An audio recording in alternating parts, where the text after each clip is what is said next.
नमस्कार साथियों, RA aspirant channel पे आपका स्वागत है।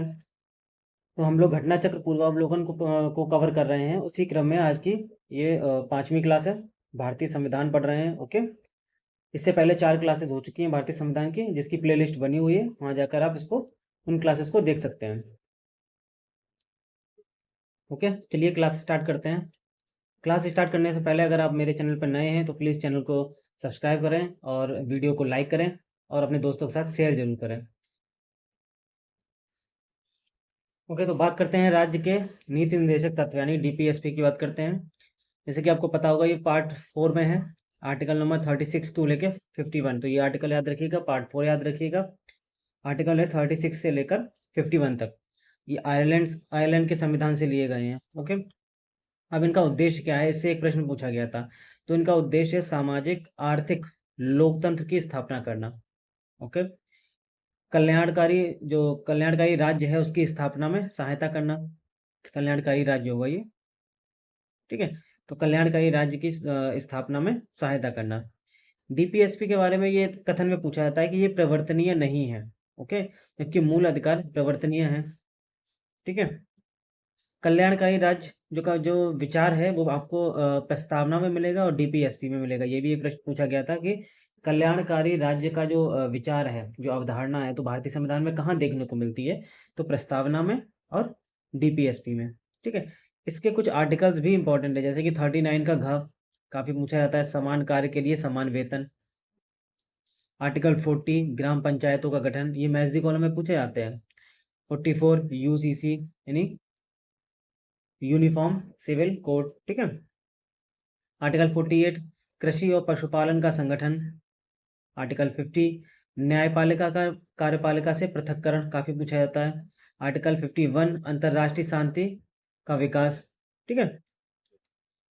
ओके, इसके अलावा है आर्टिकल 41 कुछ दशाओं में काम, शिक्षा और लोक सहायता पाने का अधिकार है।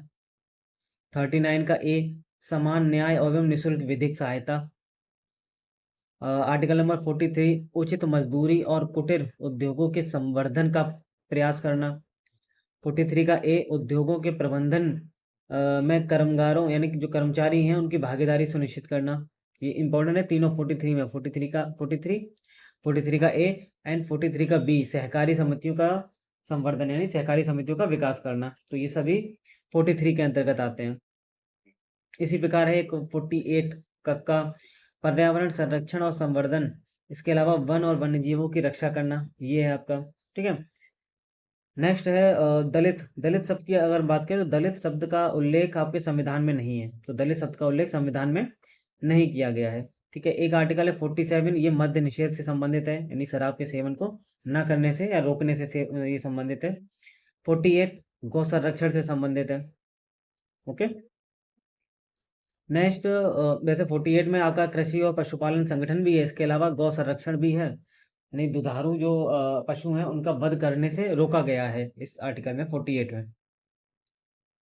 आर्टिकल नंबर 42 कार्य करने की न्याय संगत और मानवीय दशाओं का उपबंध किया गया है और प्रसूति सहायता उपबंध ये इसी में आता है 42 के अंतर्गत, कि कार्य करने के लिए भी यानी जो मजदूर या कर्मचारी कार्य करते हैं उनके लिए भी उनके कार्य करने की जो जो स्थिति या दशाएं जो हैं वो कैसी होनी चाहिए? न्याय संगत होनी चाहिए, मानवीय दशाएं होनी चाहिए।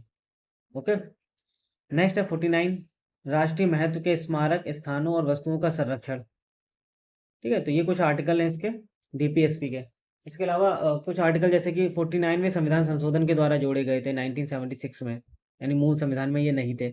उनमें है जैसे 39 का ए है, 43 का ए, 48 का ए का वाले जो हैं ये सभी 42 में संविधान संशोधन के द्वारा जोड़े गए हैं। 97 में संविधान संशोधन के द्वारा 43 का खा जोड़ा गया है, सहकारी समितियों के संवर्धन वाला। ओके, एक कथन है केटी शाह का डीपीएसपी को लेके कि राज्य के डीपीएसपी एक ऐसा चेक है जो बैंक की सुविधा अनुसार अदा किए जाता है, ठीक है। तो ये एक ऐसा चेक होता है जो बैंक की सुविधा अनुसार अदा किए जाते हैं, ये कहा था केटी शाह ने डीपीएसपी के बारे में। ओके, नेक्स्ट बात करते हैं मूल कर्तव्य। तो मूल कर्तव्य कहाँ से लिए हैं हमने? तो पूर्व सोवियत संघ के संविधान से लिए हैं, वर्तमान में रूस, उससे पहले पूर्व सोवियत संघ था, वहां से लिए हैं। सरदार स्वर्ण सिंह समिति की सिफारिश पर ये 42वें संविधान संशोधन के द्वारा हमारे संविधान में जोड़े गए, यानी कि ये मूल संविधान का पार्ट नहीं है, इनको बाद में ऐड किया गया है। पार्ट भाग जो था इससे संबंधित वो है 4 का, और आर्टिकल है 51 का 51 का। ठीक है, टोटल 11 हैं इस समय वर्तमान में। जब ये जोड़े गए थे उस समय 10 थे। ठीक है, अब इस समय 11 हैं। जो ये 11वां मूल कर्तव्य जोड़ा गया है वो 86वां संविधान संशोधन अधिनियम के द्वारा ऐड किया गया। ठीक है, एक समिति है जो इस मूल कर्तव्यों से संबंधित है, JS वर्मा समिति। 1999 में इसका गठन किया गया था। ये मूल कर्तव्यों को प्रभावी बनाने के लिए बनाई गई थी। अच्छा, एक कथन पूछा जाता है, क्या इसके उल्लंघन होने पर कोई कानूनी कार्रवाई नहीं हो सकती? तो ये सही है, क्योंकि मूल अधिकारों के उल्लंघन होने पर कोई भी कानूनी कार्रवाई का प्रावधान नहीं है। अभी तक इसको कोई भी कानून के द्वारा प्रभावी नहीं बनाया गया है कि आप मूल अधिकारों को जो है माने ही माने। ठीक है, लेकिन ये हमारी नैतिक जिम्मेदारी है कि मूल कर्तव्यों को, अधिकार नहीं, मूल कर्तव्यों को मानने का हमारी नैतिक जिम्मेदारी है। ठीक है, तो मूल कर्तव्यों को मानने के लिए अभी ऐसा कोई कानून नहीं बनाया गया है जिससे ये प्रभावी किए जा सके। ओके, भारतीय संविधान का भाग और विषय इससे संबंधित देखो, इस तरीके से प्रश्न पूछा गया था। भाग 11 नहीं, भाग 2 है ये। ठीक है, नागरिकता, भाग 3 मूल अधिकार, भाग 4 DPSV, 4 का मूल कर्तव्य। तो कभी कभी इस तरीके के सिंपल क्वेश्चंस भी पूछे जाते हैं। ठीक है, भारत की प्रभुता, एकता, अखंडता की रक्षा करना, ये तीसरा मूल कर्तव्य है। मूल कर्तव्य 11 हैं, आप एक बार जरूर देखिएगा क्या कौन कौन से मूल कर्तव्य हमारे 11 में शामिल हैं, क्योंकि प्रश्न इनसे बनते हैं मूल कर्तव्यों से। ठीक है, उसमें एक प्रश्न ये भी बना था कि तीसरे नंबर का मूल कर्तव्य कौन सा है, तो वो भी पूछा गया था कि भारत की प्रभुता, एकता, अखंडता की रक्षा करना, ये तीसरे नंबर पे आता है मूल कर्तव्यों में। ओके, नेक्स्ट बात करते हैं प्रेसिडेंट यानी राष्ट्रपति। काफी ज्यादा प्रश्न इससे आते हैं, इस टॉपिक से भी। आर्टिकल नंबर 52 कहता है कि भारत का एक राष्ट्रपति होगा। ओके, 53 कहता है कि संघ की कार्यपालिका शक्ति राष्ट्रपति में निहित है। ठीक है, तो संघ की कार्यपालिका शक्ति राष्ट्रपति में निहित है, ये 53 में है। 53 का फर्स्ट है कि इस शक्ति का प्रयोग राष्ट्रपति स्वयं करते हैं या अपने अधीनस्थ अधिकारियों के माध्यम से करते हैं, उनके द्वारा करते हैं, ये भी 53 में ही है। 53 का सेकंड कहता है कि राष्ट्रपति तीनों सेनाओं का प्रधान सेनापति होता है। ओके, तो ये कभी ना कभी प्रश्न पूछे गए हैं। राष्ट्रपति के बारे में अगर बात करें, यहाँ एक और कथन है कि वह राष्ट्र का प्रतिनिधित्व करता है परंतु राष्ट्र का नेतृत्व नहीं करता। ये राष्ट्रपति के बारे में है, क्योंकि राष्ट्र का अगर वास्तविक नेता कहा जाता है तो प्रधानमंत्री कहा जाता है। ठीक है, राष्ट्रपति नहीं। तो ये एक तरीके से ये संवैधानिक प्रमुख होते हैं, और वास्तविक शक्ति जो है वो हमारे प्रधानमंत्री में निहित होती है, ये संवैधानिक प्रमुख होते हैं। ठीक है, तो ये राष्ट्र का प्रतिनिधित्व करते हैं लेकिन राष्ट्र का नेतृत्व नहीं करते, नेतृत्व पीएम करते हैं। नेक्स्ट, आर्टिकल 54 की बात करें तो इसमें निर्वाचन मंडल है, इससे बहुत प्रश्न पूछता है। निर्वाचन मंडल से संबंधित जो प्रश्न है काफी बनते हैं कि राष्ट्रपति के निर्वाचन मंडल में कौन कौन शामिल है। पहले तो आपको ये याद रखना है कि निर्वाचन मंडल आर्टिकल 54 में है। अब इसमें शामिल कौन कौन होता है, जैसे सदनों के निर्वाचित सदस्य याद रखिएगा, निर्वाचित। ठीक है, मनोनीत सदस्य इसमें शामिल नहीं होते। सदनों के यानी कि दोनों सदन के, राज्यसभा है और या लोकसभा है, तो दोनों सदनों के निर्वाचित सदस्य शामिल होंगे। राज्य की विधानसभाओं के निर्वाचित सदस्य होंगे, विधान परिषद के नहीं होंगे। ठीक है, तो यहाँ गौर करने वाला है। तो राज्यों की जो विधानसभाएं हैं उनके निर्वाचित सदस्य होंगे। इसके अलावा दिल्ली और पौंडुचेरी में भी विधानसभा हैं, वहाँ के भी निर्वाचित सदस्य इसमें शामिल होंगे। और ये तीसरे नंबर का जो प्रावधान है ये जोड़ा गया था 70वें संविधान संशोधन के द्वारा। ओके, तो ये याद रखिएगा, ये 3 पॉइंट है निर्वाचन मंडल में। 55 की बात करें तो राष्ट्रपति का निर्वाचन पूछा भी जाता है कैसे होता है, तो अप्रत्यक्ष निर्वाचन होता है। ठीक है, और इनकी जो पद्धति है वो याद रखिएगा, आनुपातिक प्रतिनिधित्व पद्धति के अनुसार एकल संक्रमणीय मत प्रणाली के माध्यम से इनका जो चुनाव होता है अप्रत्यक्ष निर्वाचन के द्वारा किया जाता है। ओके, 56 की बात करें तो पदावधि है, यानी कितने अवधि तक ये राष्ट्रपति बना जाता है। तो पद ग्रहण की तारीख से लेकर 5 वर्ष तक राष्ट्रपति अपने पद पर रहते हैं। ठीक है, निर्वाचक मंडल के अपूर्ण होने के आधार पर राष्ट्रपति का चुनाव स्थगित नहीं किया जा सकता, ये कथन याद रखिएगा, पूछा गया था। अब निर्वाचन मंडल के अपूर्ण होने का मतलब यहाँ पर ये है कि हो जिस समय राष्ट्रपति के चुनाव चल रहे हो तो हो सकता है किसी स्टेट में कोई ऐसा राज्य हो जहाँ राष्ट्रपति शासन लागू हो, राष्ट्रपति शासन लागू हो, वहां पर विधानसभा उस समय कार्यरत ना हो, ठीक है, या चुनाव ना हुए हो विधानसभा के। बेसिकली ये राष्ट्रपति शासन जब लागू होता है तभी ये स्थिति बनती है राज्यों में, ठीक है। तो इस आधार पर आप चुनौती नहीं दे सकते कि किसी राज्य में राष्ट्रपति शासन है तो वहाँ के जो विधायक है वो वोटिंग में शामिल नहीं हो पाएंगे। इस आधार पर राष्ट्रपति के चुनाव को जो है स्थगित नहीं किया जा सकता है। कहने का मतलब ये है, निर्वाचन मंडल के अपूर्ण होने पर इस आधार पर राष्ट्रपति का चुनाव स्थगित नहीं किया जा सकता, ठीक है। अच्छा, राष्ट्रपति के उम्मीदवार जो उम्मीदवार होगा राष्ट्रपति पद के लिए, उस उम्मीदवार के लिए 50 प्रस्तावक की जरूरत पड़ती है और 50 अनुसमर्थक की जरूरत पड़ती है, ठीक है, तो ये याद रखना। आर्टिकल 58 क्या कहता है कि ये अर्हताओं से संबंधित है। योग्यताएं क्या है कि राष्ट्रपति देश का नागरिक होना चाहिए, 35 वर्ष उसकी आयु हो चुकी हो और लोकसभा सदस्य चुने जाने की योग्यता रखता हो, ठीक है। संसद नहीं, सांसद मत रखिएगा, सांसद की जगह लोकसभा सदस्य हो गया है, ठीक है। लोकसभा सदस्य चुने जाने की योग्यता रखता हो तो वो ओके। नेक्स्ट है आर्टिकल 57, पुनर् पुनर्निर्वाचन की पात्रता, यानी कि दोबारा निर्वाचित हो सकता है राष्ट्रपति। ये 57 में कहा गया है कि राष्ट्रपति दोबारा भी निर्वाचित हो सकता है। अच्छा, कुछ आर्टिकल हैं, ओके। तो नेक्स्ट बात करते हैं 56 का। फर्स्ट अभी हमने 56 में देखा था कि इनकी पदावधि के बारे में कि 5 वर्ष तक राष्ट्रपति अपने पद पर रहेंगे। 56 का फर्स्ट क्या कहता है कि ये राष्ट्रपति जो है अपना त्यागपत्र उपराष्ट्रपति को देंगे, और 56 का सेकंड कहता है कि उपराष्ट्रपति इसकी सूचना लोकसभा अध्यक्ष को तुरंत देंगे, ठीक है। आर्टिकल नंबर 71, राष्ट्रपति के चुनाव में अगर कोई विवाद होता है तो वो सुप्रीम कोर्ट जो है इसको सॉल्व करेगी। तो सुप्रीम कोर्ट में जा सकते हैं आप चुनाव के लिए, चुनाव से संबंधित अगर कोई विवाद होता है राष्ट्रपति के, और इनका ही निर्णय अंतिम होगा, ठीक है। आर्टिकल नंबर 60, इनकी शपथ का प्रारूप दिया गया है, तो ये याद रखिएगा। आर्टिकल 60 में है शपथ का प्रारूप राष्ट्रपति के बारे में, ठीक है। आर्टिकल नंबर 61, महाभियोग की प्रक्रिया इंपॉर्टेंट है। अब इसमें होता क्या है कि देखो, पहले ये आप याद रखिएगा कि प्रस्ताव जो है महाभियोग का जो लगाया जाता है इन पर, और ये महाभियोग जो लगाया जाता है वो संविधान के उल्लंघन के आधार पर लगता है सिर्फ, ठीक है।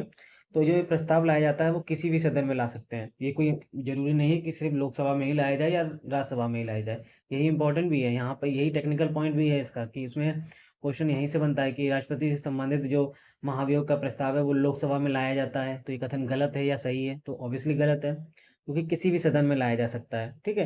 प्रस्ताव लाने से 14 दिन पूर्व इसकी सूचना देनी पड़ती है राष्ट्रपति को। प्रस्तावना जो ये प्रस्ताव लाया जाता है उस पर 1/4 सदस्यों के हस्ताक्षर होने चाहिए जिस सदन में लाया जा रहा है। मान लो लोकसभा में लाया जा रहा है तो उसके 1/4 सदस्य, राज्यसभा में लाया जा रहा है तो उसके 1/4 सदस्य, फिर ये 2/3 बहुमत से संकल्प ये पारित होता है, ठीक है। ये भी जरूरी है, 2/3 बहुमत से संकल्प पारित होना जरूरी है। और ये जो महाभियोग की प्रक्रिया शुरू होती है वो सिर्फ संविधान के उल्लंघन के आधार पर राष्ट्रपति पर महाभियोग लगाया जाता है, ओके।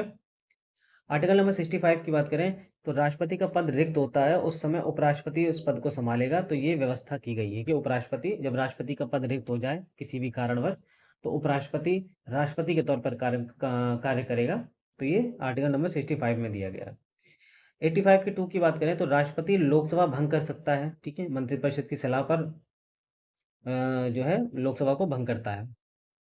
108, संयुक्त बैठक बुलाता है राष्ट्रपति, तो बुलाता है राष्ट्रपति, ठीक है, इसकी अध्यक्षता करते हैं लोकसभा अध्यक्ष। आर्टिकल नंबर 118 का 4, ठीक है।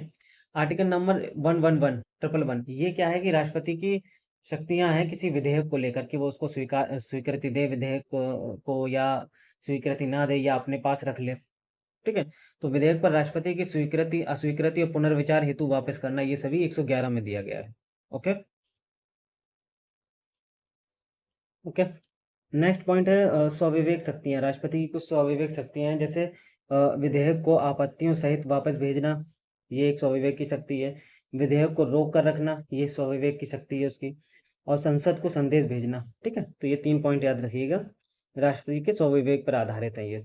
इसके अलावा किसी विषय से संबंधित जानकारी पीएम से किसी भी विषय से संबंधित जानकारी लेने के लिए पीएम से कहना, ठीक है। किसी परामर्श पर मंत्रिपरिषद से पुनर्विचार हेतु कहना, किसी परामर्श को मंत्रिपरिषद से पुनर्विचार के लिए कहना। तो ये सभी राष्ट्रपति की स्वविवेक शक्तियां हैं। ठीक है, ये क्वेश्चन पूछा गया है इसलिए मैंने यहाँ पर लिखा है। आर्टिकल नंबर 123 अध्यादेश जारी करने की शक्ति है राष्ट्रपति की, आप सभी जानते हैं। राष्ट्रपति नियुक्त करता है, अच्छा प्रश्न है, पूछा गया है क्वेश्चन कि राष्ट्रपति किन किन की नियुक्ति करता है। तो वित्त आयोग के अध्यक्ष की नियुक्ति करता है, यूटीज के सीएम की नियुक्ति करता है, यूटी यानी यूनियन टेरिटरीज, ठीक है, उनके सीएम या प्रशासक है उनकी नियुक्ति करता है। महान्यायवादी आर्टिकल नंबर 76 उनकी नियुक्ति करता है। कैग आर्टिकल नंबर 148 उनकी नियुक्ति करता है। राज्यपाल की नियुक्ति करता है 155, ठीक है। मुख्य निर्वाचन आयुक्त की नियुक्ति करता है और पीएम प्रधानमंत्री की भी नियुक्ति करता है राष्ट्रपति। राष्ट्रपति भवन की अगर बात करें तो एडविन लुटियंस ये वास्तुकार थे, आपने पता ही होगा, पुराना वाला है ये राष्ट्रपति भवन, पुराना,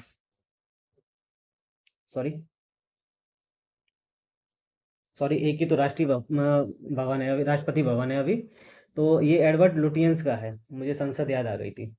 ठीक है, तो ये एडवर्ड लुटियंस याद रखिएगा, राष्ट्रपति भवन के वास्तुकार हैं। नीलम संजीव रेड्डी एकमात्र ऐसे राष्ट्रपति जो निर्विरोध राष्ट्रपति बने थे, ये भी याद रखिएगा, निर्विरोध बने थे, यानी अकेले खड़े थे, इनके अपोजिट में कोई नहीं था। ठीक है, और 1977 से लेकर 1982 तक इनका कार्यकाल था, तो ये भी याद रखिएगा। किसी भौगोलिक क्षेत्र को अनुसूचित क्षेत्र घोषित करने का संवैधानिक अधिकार प्रेसिडेंट यानी कि राष्ट्रपति को है।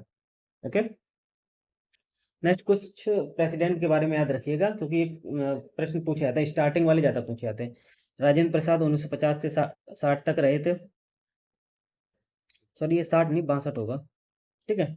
राधा कृष्णन की बात करें तो 1962 से 67 तक। जाकिर हुसैन 67 से 69 तक, 69। वीवी गिरी कार्यवाहक बने थे 69 में। फिर उसके बाद हिदायतुल्ला ये भी कार्यवाहक बने थे 69 में ही। वीवी गिरी ने पहले वीवी गिरी जाकिर हुसैन की जब मृत्यु हो गई थी 69 में, तो वीवी गिरी कार्यवाहक राष्ट्रपति बने। ठीक है, इन्होंने राष्ट्रपति चुनाव में भाग लेने के लिए फिर कार्यवाहक राष्ट्रपति के तौर पर त्यागपत्र दे दिया। फिर उनकी जगह उस समय सुप्रीम कोर्ट के जो मुख्य न्यायाधीश थे हिदायतुल्ला, उनको कार्यवाहक राष्ट्रपति बनाया गया। ओके, फिर उन्होंने चुनाव लड़कर वीवी गिरी ने 1969 से 74 तक ये राष्ट्रपति के पद पर रहे थे। इसके बाद फखरुद्दीन अली अहमद रहे थे 1974 से लेकर 77 तक। फखरुद्दीन अली अहमद को इसलिए आप याद रखिएगा क्योंकि 1975 में जो इमरजेंसी लगी थी, नेशनल इमरजेंसी, वो इन्हीं के समय लगाई गई थी, फखरुद्दीन अली अहमद। ओके, नेक्स्ट बात करते हैं उपराष्ट्रपति की। तो उपराष्ट्रपति का जो पद है ये अमेरिका के उपराष्ट्रपति के पद, जो अमेरिका का उपराष्ट्रपति का पद है उसकी तर्ज पे बनाया गया है। ठीक है, आर्टिकल नंबर 63 इंडिया का एक उपराष्ट्रपति होगा, ये कहता है। आर्टिकल नंबर 64 उपराष्ट्रपति राज्यसभा का पदेन सभापति होता है, तो ये राज्यसभा का पदेन सभापति होता है। ओके, 65 कहता है कि राष्ट्रपति के कृत्यों का निर्वहन करेगा, या इससे पहले भी ये आर्टिकल हमने देखा था कि उपराष्ट्रपति जब राष्ट्रपति के कृत्यों का निर्वहन करेगा तब ये सभापति के पद के कर्तव्यों का पालन नहीं करेगा। तो उस जब ये कहने मतलब ये उपराष्ट्रपति राज्यसभा का पदेन सभापति होता है।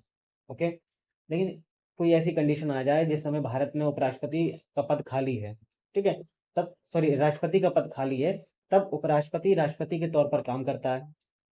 ठीक है, तो जब उपराष्ट्रपति राष्ट्रपति के तौर पर काम करेगा तब वह अपने सभापति के कर्तव्यों का पालन नहीं करेगा। ठीक है, ओके।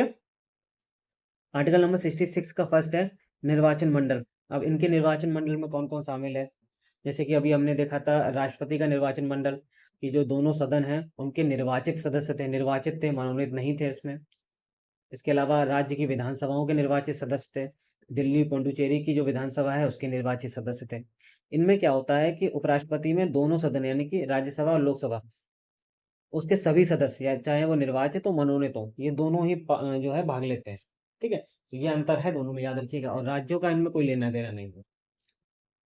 नेक्स्ट बात करते हैं 63 का थर्ड है योग्यता के बारे में। भारत का नागरिक हो, 35 वर्ष की आयु पूरी कर चुका हो, राज्यसभा का सदस्य निर्वाचित होने की योग्यता रखता हो।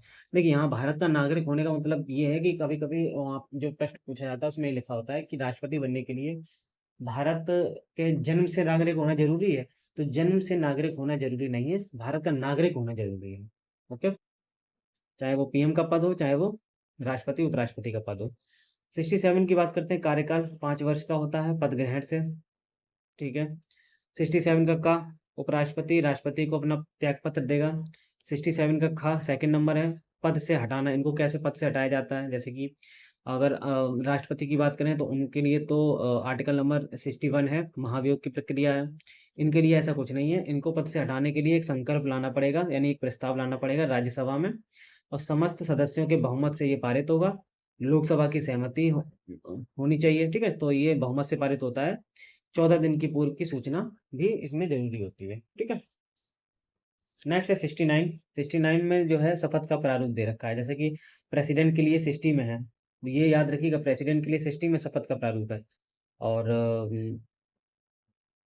उपराष्ट्रपति के लिए, वाइस प्रेसिडेंट के लिए 69 में शपथ का प्रारूप है, ठीक है। राष्ट्रपति या तो उनको शपथ दिलाएंगे या उनके द्वारा नियुक्त कोई व्यक्ति उनको शपथ दिलाएगा। कुछ राष्ट्रपति के नाम याद रखिएगा। राधा कृष्णन पहले थे 1952 से 62 तक, जाकिर हुसैन 62 से 67 तक, बीबी गिरी 67 से 69 तक, गोपाल स्वरूप पाठक 69 से 74 तक, बीडी जत्ती 1974 से 1979 तक। ओके, नेक्स्ट बात करते हैं केंद्रीय मंत्रिमंडल की या सॉरी केंद्रीय मंत्रिपरिषद की। तो मंत्रिपरिषद की जब हम बात करते हैं तो मंत्रिपरिषद में कौन कौन शामिल होता है ये याद रखना। प्रधानमंत्री, कैबिनेट मंत्री, राज्य मंत्री और उप मंत्री, ठीक है। ये क्लासिफिकेशन संविधान में नहीं है, ओके, लेकिन इसको इनमें शामिल किया जाता है, मंत्रिपरिषद में इन लोगों को शामिल किया जाता है। आर्टिकल नंबर 74 का फर्स्ट क्या कहता है कि प्रेसिडेंट को सहायता और सलाह देने के लिए एक मंत्रिपरिषद होगा, इसका प्रधानमंत्री होगा, ठीक है। ये 74 के फर्स्ट में है।